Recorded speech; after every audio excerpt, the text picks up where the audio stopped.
Hello? I'd like to report a murder. His name? Muhammad ibn Abdullah. I think he was poisoned. No, he's the Prophet of Islam. Well, it was almost 14 centuries ago, but don't you guys have like a cold case file or something? Not for that long ago. Do you have any clue how important this case is? I've got Sunnis telling me a Jewish woman poisoned him. I've got Shias telling me Aisha poisoned him. And I want to know who killed... Hello? She hung up. Guess I'll have to solve this one myself. Through a careful investigation of the Muslim sources. By the way, to all my Muslim friends out there who've never bothered to read your most trusted sources, may I say in advance, moi ha ha.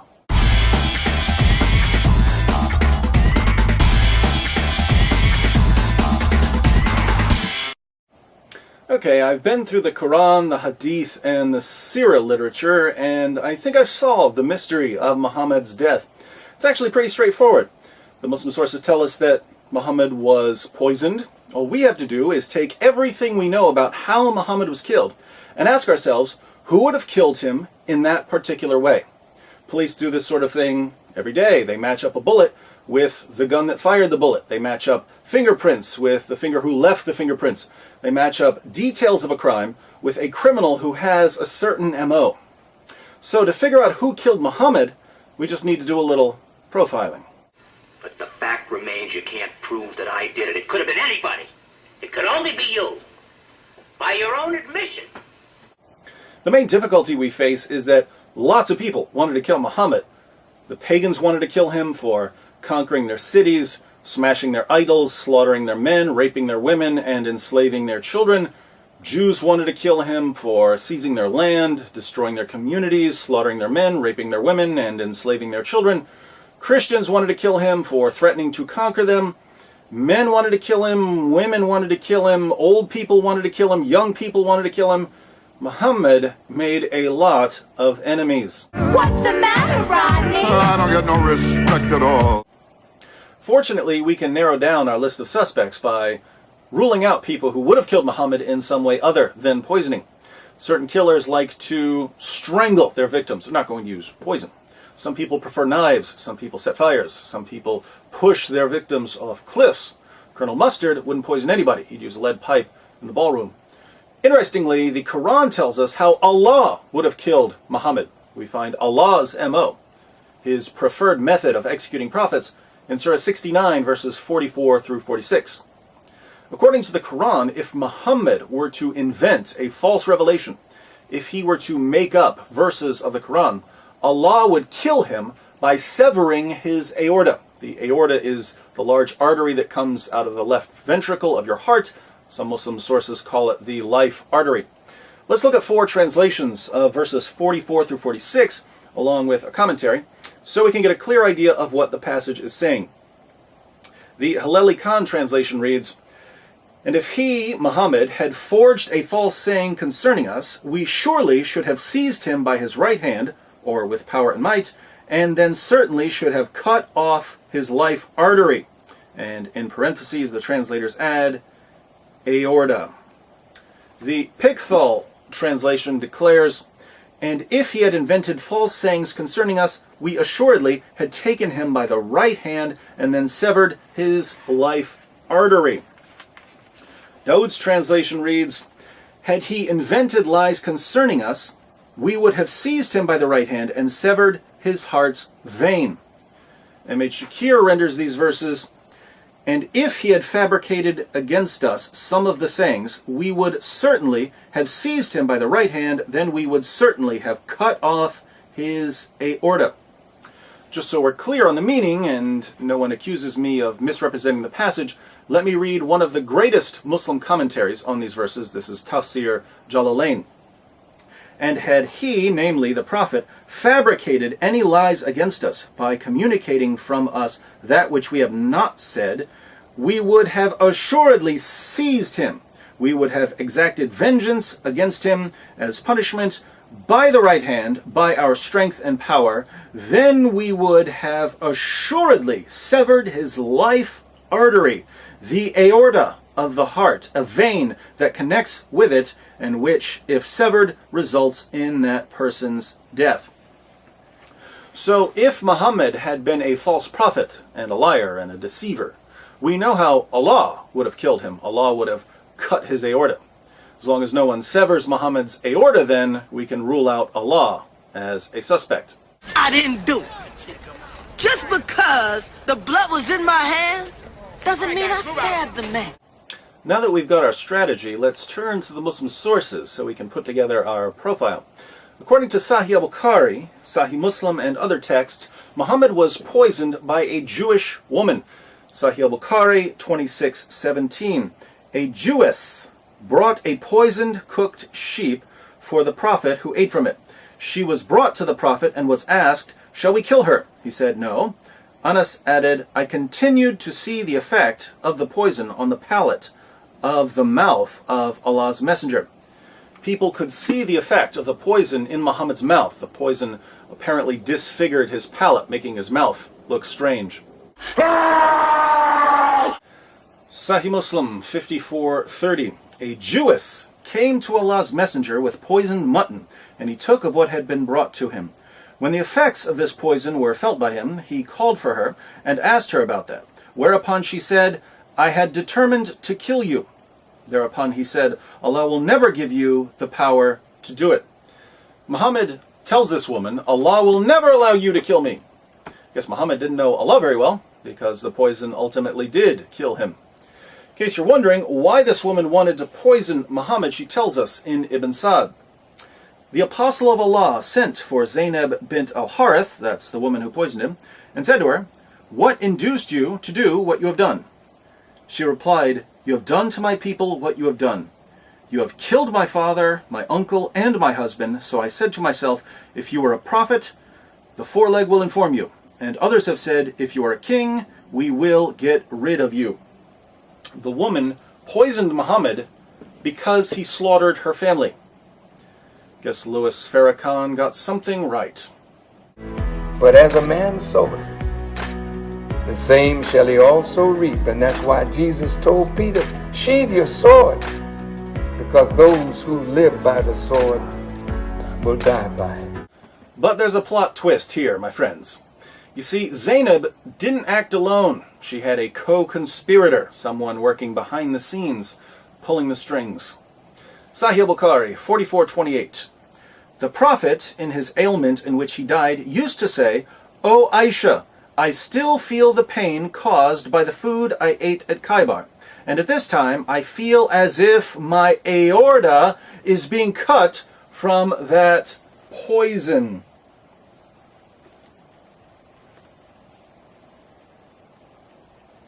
What's that, Muhammad? Something about your aorta being cut? That's funny. I seem to recall someone telling us that if he were going to kill you for being a false prophet, he'd do it by severing your aorta. But let's keep reading. Sunan Abu Dawud 44:98. A Jewess presented Muhammad at Khaybar a roasted sheep which she had poisoned. The apostle of Allah ate of it, and the people also ate. He then said, "Lift your hands from eating, for it has informed me that it is poisoned." Bishr bin al-Bara bin Marur al-Ansari died. So he, the Prophet, sent for the Jewess and said to her, "What motivated you to do the work you have done?" She said, "If you were a prophet, it would not harm you. But if you were a king, I would rid the people of you." The apostle of Allah then ordered regarding her, and she was killed. He then said about the pain of which he died, "I continued to feel pain from the morsel which I had eaten at Khaybar. This is the time when it has cut off my aorta." This is the time when it has cut off my aorta.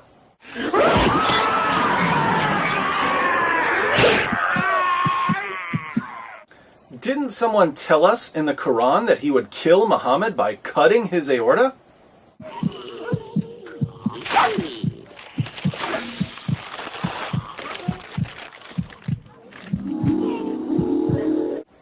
Notice the passage says that Muhammad's companion Bishr died from eating the poison.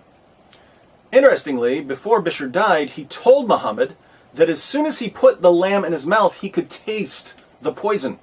But he ate it anyway because he saw Muhammad eating it. In Ibn Sa'd we read, "The Apostle of Allah took the foreleg, a piece of which he put into his mouth. Bishr ibn al-Bara took another bone and put it into his mouth. When the Apostle of Allah ate one morsel of it, Bishr ate his, and other people also ate from it. Then the Apostle of Allah said, 'Hold back your hands, because this foreleg has informed me that it is poisoned.'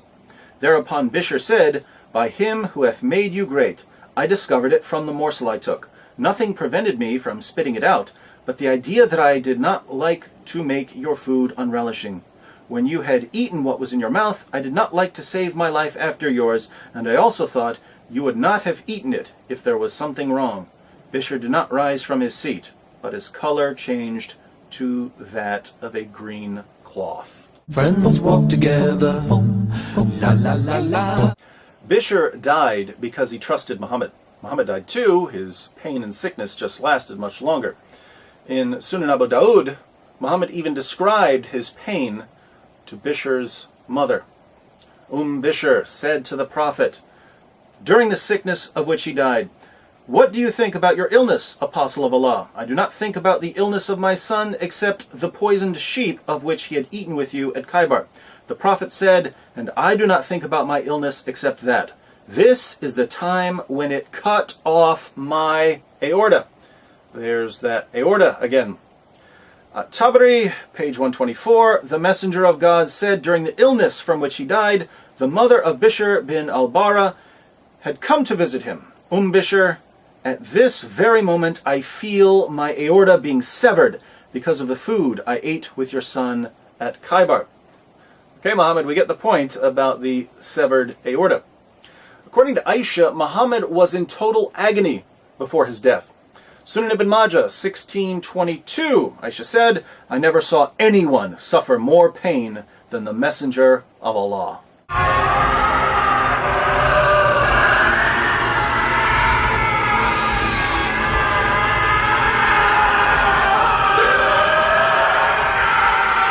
In the end, Muhammad couldn't even walk on his own.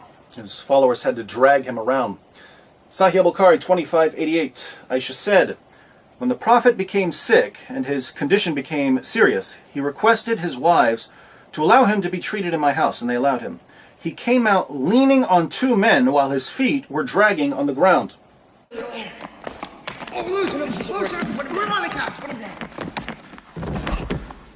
Now, since the Quran says that if Muhammad were a false prophet, Allah would sever his aorta, and Muhammad eventually admitted that he could feel his aorta being severed, you might think we have a pretty good reason to reject Muhammad and his religion. But you're wrong. If you look more closely, you'll see that we have at least 10 good reasons to reject Muhammad here. First, think about Muhammad's argument in the Quran. "If I'm a false prophet, Allah will cut my aorta." People who make silly claims like this usually aren't prophets. "I am a prophet. If I'm not, may God strike me with lightning." No lightning. This proves I'm a prophet. When someone uses that kind of reasoning, chances are he's a false prophet. But that's exactly how Muhammad argues in Surah 69.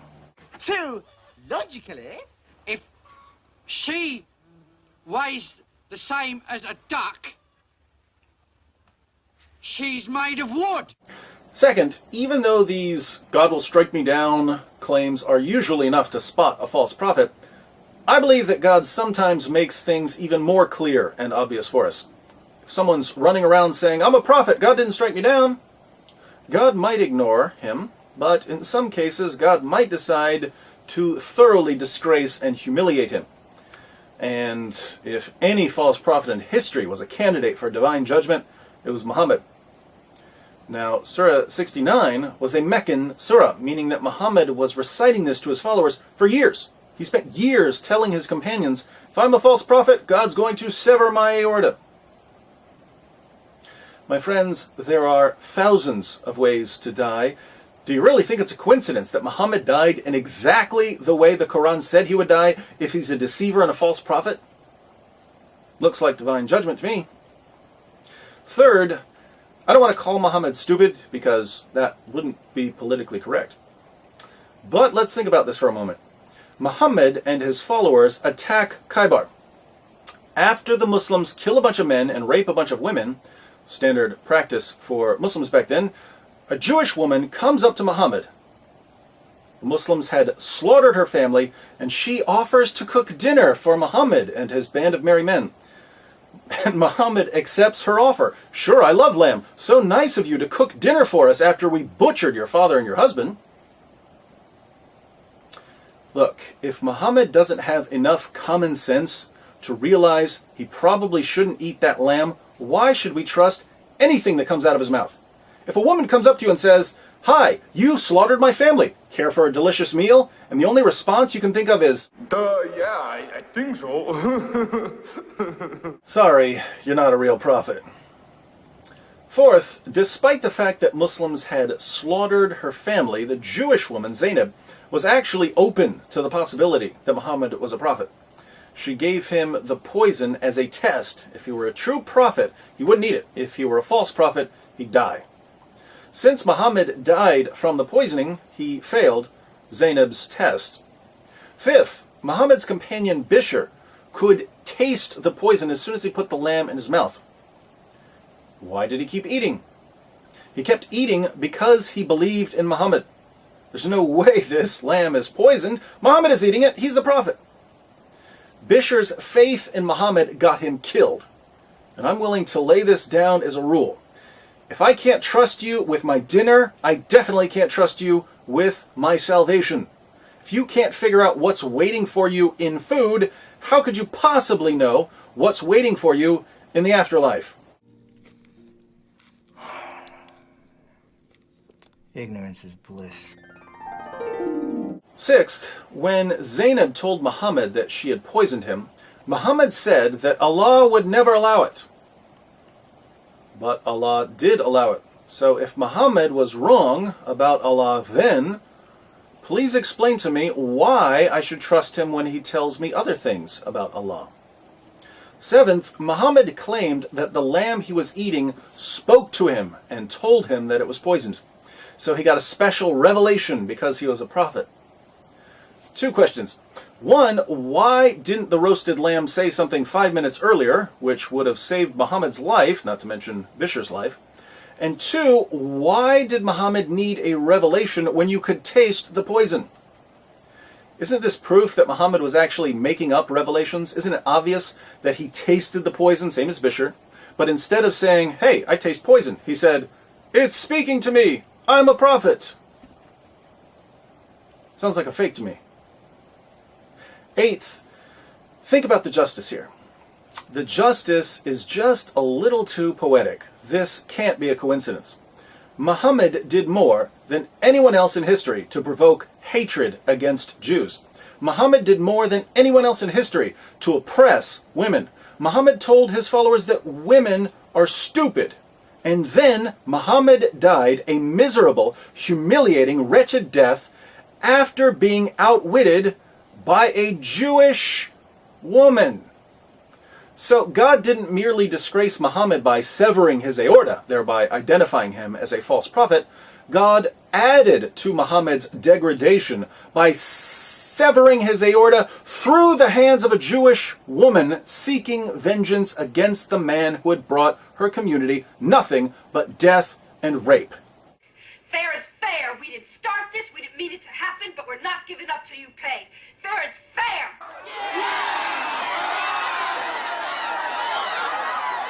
Ninth, according to the Quran, when the Jews tried to kill Jesus, Allah intervened and rescued him. This is Surah 4, 157 and 158. Allah took Jesus safely to paradise. He wouldn't give anyone the victory over Jesus. But when a group of Jews wanted to kill Muhammad, what happened? Allah sits back and watches as a woman poisons his prophet, and he does nothing as his prophet dies a humiliating death. Why does Allah protect Jesus from harm, zips him straight to paradise? Then when he turns around and sees Muhammad wallowing in freakish misery, Allah doesn't lift a finger to help him. Sounds like Allah was showing a little favoritism. Don't mess with Jesus, Allah won't let you. But go ahead and feed Muhammad some rat poison, Allah doesn't care.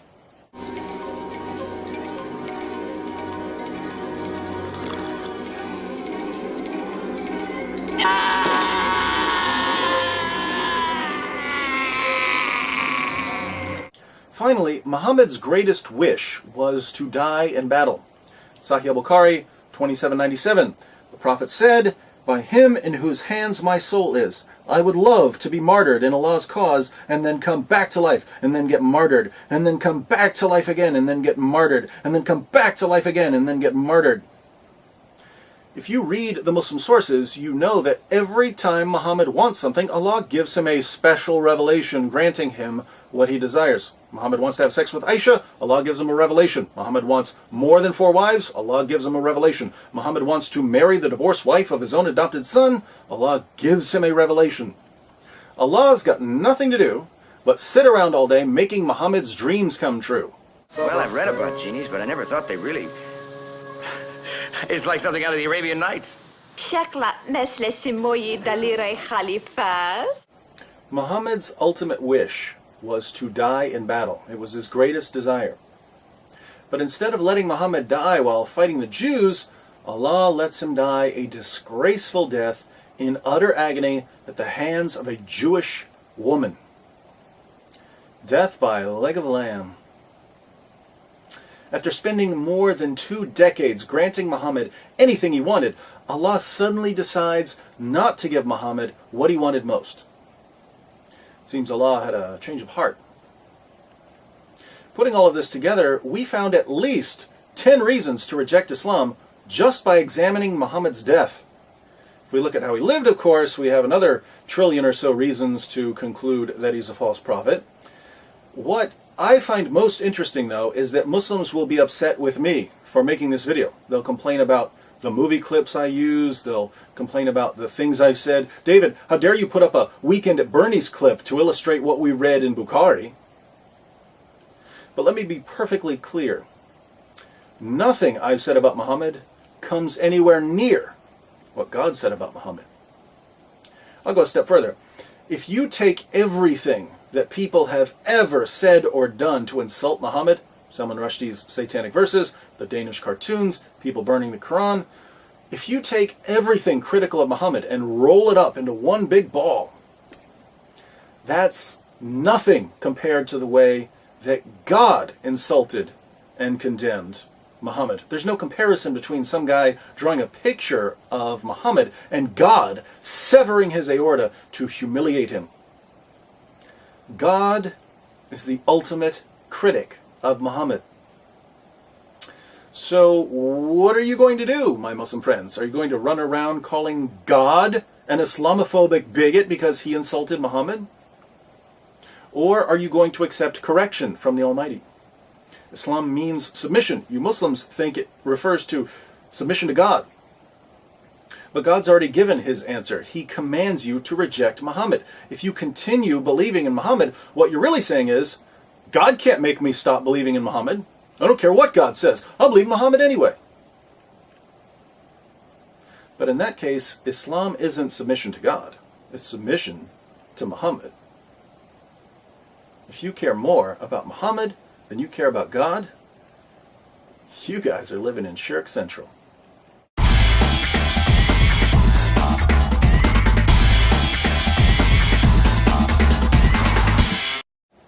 That's right. I solved the cold case. So put that in your file. No, I just want to hear you say it. Columbo ain't got nothing on me.